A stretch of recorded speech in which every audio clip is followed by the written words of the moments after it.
Pendant des années, on a présenté au monde le prince Andrew comme le fils charmant d'une reine adorée, un royal impeccable, élevé dans le privilège et le sens du devoir. Mais Charlotte Briggs, qui a travaillé à seulement quelques pas de lui à Buckingham Palace, affirme que la vérité était bien plus sombre que ce que l'on imaginait. Après des décennies de silence, elle est sortie de l'ombre avec des récits qui, dit-elle, la hantent encore, des témoignages qui déconstruisent l'image même que la monarchie tentait de protéger. Et lorsque sa voix a enfin percé, le monde a découvert que le prince qu'elle servait n'était rien de ce qu'il prétendait être. La servante qui est entrée dans un cauchemar. Charlotte Briggs n'avait que 21 ans lorsqu'elle pénétra dans le monde dont elle rêvait depuis l'enfance, celui du service royal, où le prestige rencontrait le devoir et où elle croyait que la gentillesse serait récompensée par le respect. Elle s'attendait à de la discipline, de l'élégance et de l'ordre. Au lieu de cela, elle découvrit ce qu'elle décrira plus tard comme le travail que personne ne voulait, un poste défini non pas par la tradition, mais par la peur. Ses premiers souvenirs du prince Andrew devinrent le fondement d'une vérité qu'elle porta en silence pendant des décennies. Le duc d'York n'était pas le gentleman imaginé par le public, mais un homme dont le sentiment d'entitlement semblait sans limite et dont la colère pouvait briser une pièce. Briggs se souvient de ses journées à Buckingham Palace comme d'un cycle constant de tension. Elle raconte qu'Andrew aboyait des ordres qu'il aurait pu exécuter lui-même, transformant des tâches simples en occasions d'humiliation. Les rideaux devinrent le symbole de ce déséquilibre, de lourdes tentures qu'un adulte aurait pu fermer d'un simple geste lui étaient réservées, et le moindre interstice, même un filet de lumière du matin, pouvait déclencher une explosion. Un matin, une fine ligne entre les rideaux déclencha une crise si violente qu'Andrew sortit en trombe de son bureau, hurlant dans le couloir, sa voix résonnant d'obscénité. « Tu ne peux vraiment rien faire correctement ?» cria-t-il. Un moment qui, selon Briggs, la laissa tremblante et en larmes. Mais la colère n'était qu'une partie du portrait. Les exigences du duc allaient bien au-delà du simple service. Elles frôlaient l'obsession. Sa chambre était un univers régi par ses propres lois, chaque règle conçue pour renforcer son autorité. Le personnel, y compris Briggs, recevait une journée entière de formation pour une seule tâche, arranger ses 72 peluches. Ses jouets, allant des ours en peluche à un hippopotame et même une panthère noire, avaient chacun une position précise à suivre avec une rigueur militaire. Des fiches plastifiées dictaient l'ordre. Les plus grands à l'arrière, les plus petits à l'avant, et 2 favoris placés sur des trônes en acajou à côté de son lit. Pour beaucoup, ces histoires de peluches auraient pu sembler amusantes. Mais pour ceux qui travaillaient dans sa maison, ce n'était rien de tout cela. Pour Briggs, c'était marcher sur des œufs chaque jour. Un jouet déplacé, un oreiller mal centré ou un pyjama posé avec le moindre décalage pouvaient provoquer la même rage qu'un rideau laissé imparfaitement tiré. Elle dit que sa simple présence remplissait les pièces de crainte et qu'elle planifiait discrètement ses trajets dans le palais pour éviter de le croiser. Son témoignage marqua le début d'un long effondrement, non seulement des souvenirs d'une ancienne servante, mais aussi de la façade soigneusement entretenue d'un prince. L'enfance qui révélait tout. À mesure que les révélations de Charlotte Briggs se répandaient, une question persistait dans l'esprit de beaucoup. Comment un royal, élevé sous une telle surveillance, avait-il pu développer un comportement aussi ouvertement cruel? Pour ceux qui avaient connu le prince Andrew dans sa jeunesse, la réponse était douloureusement familière. Bien avant qu'il ne devienne le duc qui terrorisait son personnel, il existait déjà des signes avant-coureurs, des moments de son enfance dont les aides royaux et les initiés se souvenaient avec précision. Des moments qui dévoilaient un côté beaucoup plus sombre de son caractère, bien avant que l'âge adulte ne lui donne du pouvoir. Dès ses premiers jours au palais, le tempérament d'Andrew se distinguait. Tandis que Charles était calme et introspectif, et qu'Anne était obstinée mais responsable, Les traits dominants d'Andrew étaient le sentiment d'entitlement et la cruauté. Le personnel qu'il avait vu grandir se souvenait d'un enfant qui ne se contentait pas de chercher l'attention. Il l'exigeait et réagissait avec fureur lorsque le monde ne répondait pas. L'un de ses divertissements favoris consistait à provoquer les gardes de la reine, ces hommes stoïques chargés de rester immobiles à leur poste. La plupart des enfants se sentaient intimidés par leur silence rigide. Andrew voyait cela comme un défi. Il leur tirait des grimaces, les imitait bruyamment, et lorsqu'ils refusaient de briser leur discipline, il redoublait d'efforts, criant, agitant les mains à quelques centimètres de leur visage, désespérés d'obtenir une réaction. Mais les gens n'étaient pas les seuls à subir les accès de colère du jeune prince. Les animaux, eux aussi, devenaient des cibles. Des témoignages de l'époque racontent qu'il donnait des coups de pied aux chiens de la famille pour s'amuser, frappait les chevaux avec des bâtons et riait lorsqu'ils réagissaient de peur. La cruauté devint si inquiétante qu'un jour, les palefreniers royaux décidèrent d'agir. Ils attrapèrent le garçon, le traînèrent vers un tas de fumier et le plongèrent, la tête la première, le couvrant de la saleté dont il se plaisait à asperger les autres. L'acte brisait tous les protocoles, mais le personnel affirma plus tard que c'était le seul langage qu'il semblait comprendre. Son comportement ne s'améliora pas avec l'âge. Lorsqu'il ne tourmentait pas les animaux ou les employés du palais, il dirigeait son agressivité vers son frère cadet Edward. Andrew lui arrachait ses gâteaux à l'heure du thé, le bousculait pendant les jeux et lui laissait des bleus que les employés devaient dissimuler sous des manches longues avant les apparitions publiques. Ce n'était pas du chahut, c'était une démonstration de domination. Un enfant enivré par le pouvoir dès qu'il comprit ce que signifiait en détenir plus que les autres. Même l'école n'apporta aucune amélioration. À la prep school, puis à Gordonstoun, ses camarades le surnommaient Baby Grumpling, à cause de ses colères, et The Snigger, pour son rire froid lorsque quelqu'un d'autre souffrait ou était humilié. Les enseignants, pourtant habitués à gérer des enfants de la noblesse, le décrivaient comme le plus difficile des enfants de la reine, un garçon qui rejetait l'autorité et se complaisait dans la supériorité. Lorsqu'il revint à la vie royale après l'adolescence, le personnel du palais savait déjà ce que le monde ne découvrirait que des décennies plus tard. Andrew n'avait pas été corrompu par l'âge adulte ou par les pressions de la vie royale. Il avait toujours été ainsi, un enfant devenu exactement l'homme que tous craignaient qu'il deviendrait. La fabrication d'un scandale, argent, manipulation et descente dans l'ombre.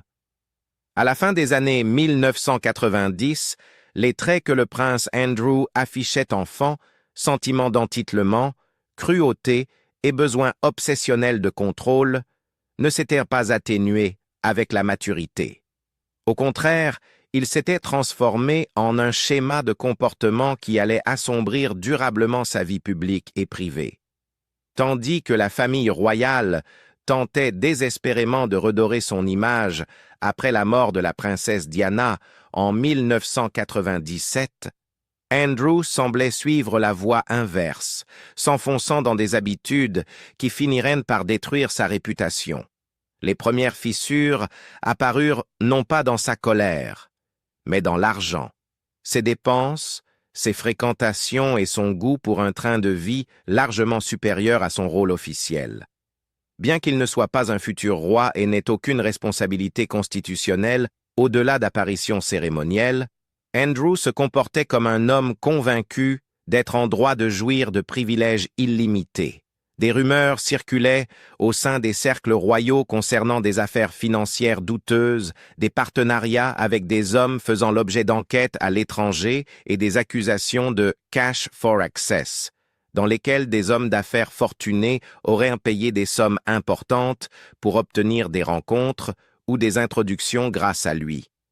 Alors que le palais niait ces pratiques, des initiés murmuraient qu'Andrew monnayait son titre depuis des années, considérant son statut comme une marchandise plutôt qu'un devoir. Les courriels divulgués, les virements bancaires et les témoignages d'intermédiaires formaient une trace discrète mais persistante. Sa vie personnelle fournit aux tabloïds encore plus de matière. Après son divorce d'avec Sarah Ferguson en 1996, Andrew commença à s'entourer de femmes beaucoup plus jeunes, certaines à peine sorties de l'adolescence. Son chauffeur à Bangkok affirma un jour avoir vu 10 filles en une seule journée entrer et sortir de la résidence du prince. La presse le surnomma Randy Andy, transformant le fils de la reine en un sujet de plaisanterie nocturne dans toute la Grande-Bretagne. Pour la monarchie, déjà fragilisée à la fin des années 1990, c'était plus qu'embarrassant. C'était déstabilisant. Mais l'association la plus dévastatrice était celle qu'il refusa de rompre, son amitié avec Jeffrey Epstein. Bien avant que l'arrestation du milliardaire en 2019 ne fasse la une internationale, Andrew avait été photographié visitant les propriétés d'Epstein à New York, Palm Beach et dans les Caraïbes. Même après la condamnation d'Epstein en 2008 pour sollicitation d'une mineure, Andrew conserva leur amitié. Là où d'autres hommes puissants s'étaient éloignés, Andrew s'était accroché, qualifiant Epstein d'ami loyal et affirmant ne rien regretter de leur relation. Cette loyauté obstinée déconcertait les diplomates et exaspérait les membres du palais, qui ne comprenaient pas comment un royal de haut rang pouvait se montrer aussi imprudent. La vérité, toutefois, devint plus claire lorsque davantage de membres du personnel parlèrent. Ils décrivirent Andrew comme un homme convaincu que les règles s'appliquaient aux autres, jamais à lui. Il recherchait la proximité de la richesse, du glamour et de l'influence, non par devoir, mais parce que cela nourrissait son ego.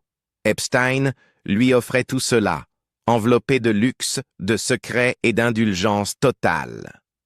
Ce qu'Andrew ne comprenait pas, ou refusait d'admettre, c'est que cette amitié ne se contenterait pas de ternir sa réputation. Elle allait déclencher le plus grand scandale que la monarchie moderne ait jamais connu. Le début de la chute.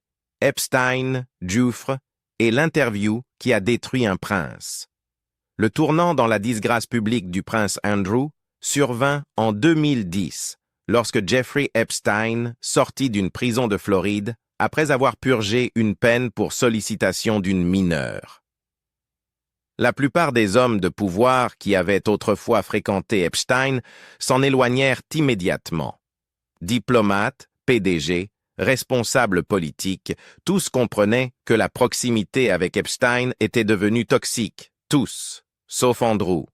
Dans une décision qui continue de dérouter le monde, il s'envola pour New York, séjourna dans le manoir d'Epstein et se promena dans Central Park aux côtés d'un délinquant sexuel condamné. Les caméras captèrent tout. Cette photo unique explosa comme une bombe, révélant au monde entier que le fils de la reine avait choisi la loyauté envers Epstein plutôt que la préservation de son propre avenir. Mais le pire restait à venir. En 2015, le nom de Virginia Giuffre éclata au grand jour lorsqu'elle déposa des documents judiciaires affirmant qu'Epstein l'avait trafiquée alors qu'elle était adolescente, et qu'elle avait été forcée d'être avec le prince Andrew à plusieurs reprises. Elle décrivit des rencontres à Londres, à New York et sur l'île privée d'Epstein. La preuve la plus accablante était la photo. Une Giuffre de 17 ans, debout à côté d'Andrew, le bras de celui-ci posé nonchalamment autour de sa taille, Ghislaine Maxwell souriant en arrière-plan. Andrew insista qu'il n'avait aucun souvenir de l'avoir rencontrée. Il suggéra que la photo pouvait avoir été retouchée. Les experts ne trouvèrent aucun signe de manipulation. La pression monta. Le palais, désespéré de protéger la monarchie, publia des déclarations vagues, espérant que le silence étoufferait le scandale. Mais chaque tentative se retourna contre eux. Les registres de vol plaçaient Andrew et Epstein ensemble. Des témoins affirmèrent avoir vu Andrew avec Giuffre. Les journaux du monde entier traînèrent l'histoire en première page. En 2019, la controverse atteignit son point d'ébullition. Andrew décida, contre tous les conseils, de se défendre publiquement dans une interview pour BBC Newsnight. Ce qui suivit devint l'un des désastres de relations publiques les plus catastrophiques de l'histoire moderne de la royauté. Pendant près d'une heure, Andrew avança des explications si étranges qu'elles devinrent la cible de moqueries mondiales. Il affirma qu'il ne pouvait pas avoir dansé avec Giuffre dans une boîte de nuit londonienne parce qu'il se trouvait au Pizza Express de Woking avec sa fille, un alibi étrangement précis que personne ne crut. Il insista qu'il ne pouvait pas avoir transpiré lors de la rencontre présumée parce qu'il souffrait alors d'une condition médicale. L'en empêchant, Internet explosa d'incrédulité. Des mèmes circulèrent partout dans le monde. Les commentateurs comparèrent l'interview à un accident de voiture au ralenti. Mais le pire n'était pas ses excuses. C'était son absence totale d'empathie. Pas une seule fois il n'exprima de compassion pour les victimes d'Epstein, se concentrant uniquement sur sa propre gêne. Son ton, froid, détaché, plaintif, choqua même ses défenseurs. En quelques jours, sa vie bascula.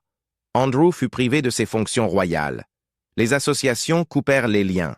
Les universités révoquèrent ses titres honorifiques. Les organisations militaires l'écartèrent de leur rang. Celui qui fut autrefois le fils préféré de la reine était devenu un symbole mondial de scandale, de déni et de disgrâce. Exil, humiliation et le personnel qui a enfin brisé le silence. Lorsque le prince Andrew se retira de ses fonctions publiques à la fin de 2019, beaucoup pensaient que les dégâts pour la monarchie avaient atteint leur sommet. Mais en réalité, sa chute ne faisait que commencer. Les années qui suivirent le dépouillèrent, couche après couche, de ses titres, de ses honneurs, de sa protection, de sa réputation, et révélèrent l'ampleur d'un comportement que d'anciens employés du palais avaient eu pendant des décennies par peur ou par loyauté. Une fois les murs du silence fissurés, ce qui en sortit choqua même ceux qui croyaient déjà connaître le pire. L'un des coups les plus décisifs survint au début de 2022. Confronté à une plainte civile déposée par Virginia Giuffre aux États-Unis, Andrew tenta de faire rejeter l'affaire, invoquant des technicalités et niant toutes les accusations. Mais lorsqu'un juge décida que l'affaire pouvait être portée devant un tribunal, ses options disparurent presque instantanément. Une audience publique exposerait non seulement Andrew, mais aussi la monarchie. Il choisit donc de régler l'affaire. Selon les estimations, il versa environ 12 millions de livres sterling à Giuffre, une somme que le palais affirma ne pas constituer un aveu de culpabilité, même si le public l'interpréta autrement. Des rumeurs circulèrent selon lesquelles la reine Élisabeth aurait discrètement contribué au paiement pour protéger l'institution qu'elle avait défendue toute sa vie. Après les funérailles du prince Philippe en 2021, l'isolement d'Andrew devint évident. Il marcha derrière ses frères et sœurs, seul. Au jubilé de platine en 2022, il fut interdit de balcon aux côtés du reste de la famille. Et aux funérailles de la reine plus tard cette même année, le symbole fut brutal. Privé d'uniforme militaire, il se tenait maladroitement dans un simple costume, tandis que ses frères et sœurs portèrent leurs habits cérémoniels. C'était la déclaration silencieuse mais indiscutable de la monarchie.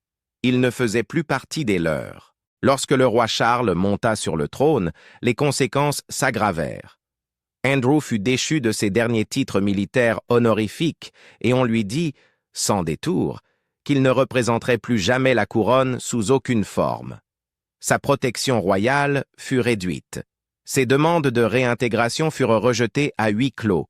Au couronnement du roi en 2023, des millions de personnes virent Andrew arriver non en tenue d'apparat, mais en simple jaquette.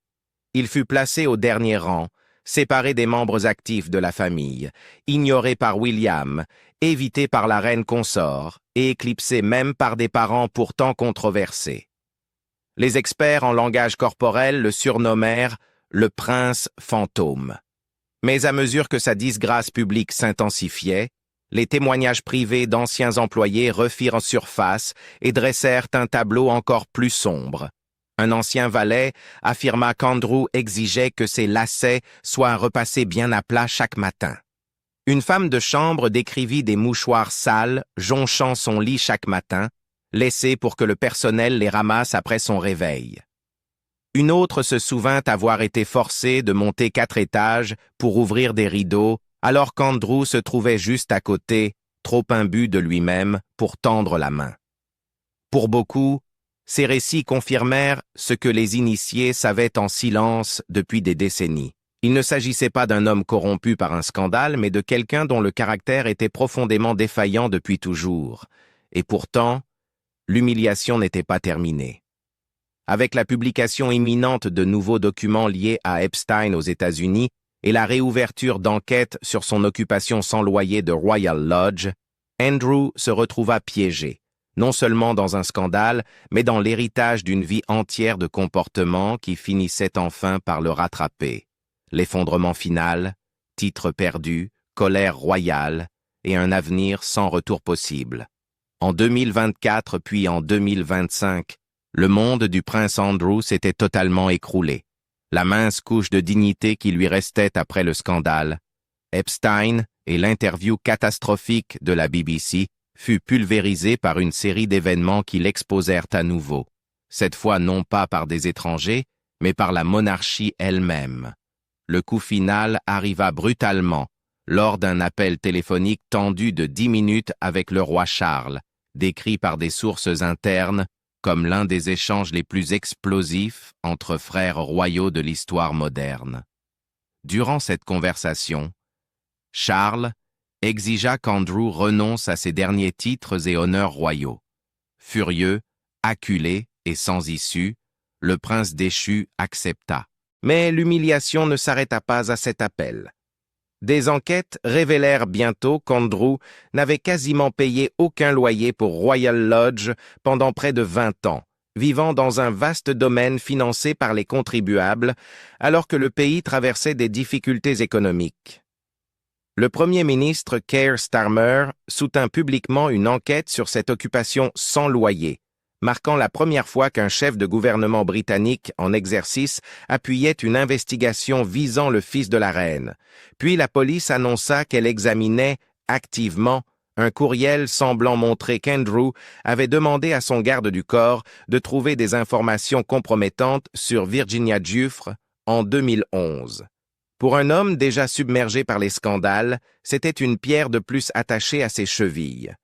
Et alors que le palais espérait que la tempête se calme enfin, une nouvelle vague frappa début 2025. Les mémoires posthumes de Virginia Giuffre furent publiées, un document émouvant et bouleversant, achevé peu avant sa mort tragique à l'âge de 41 ans. Le livre détaillait sa souffrance sous Epstein et répétait ses accusations selon lesquelles Andrew l'avait agressée 3 fois lorsqu'elle était adolescente. Des accusations qu'il a toujours niées. La sortie du livre relança l'indignation mondiale.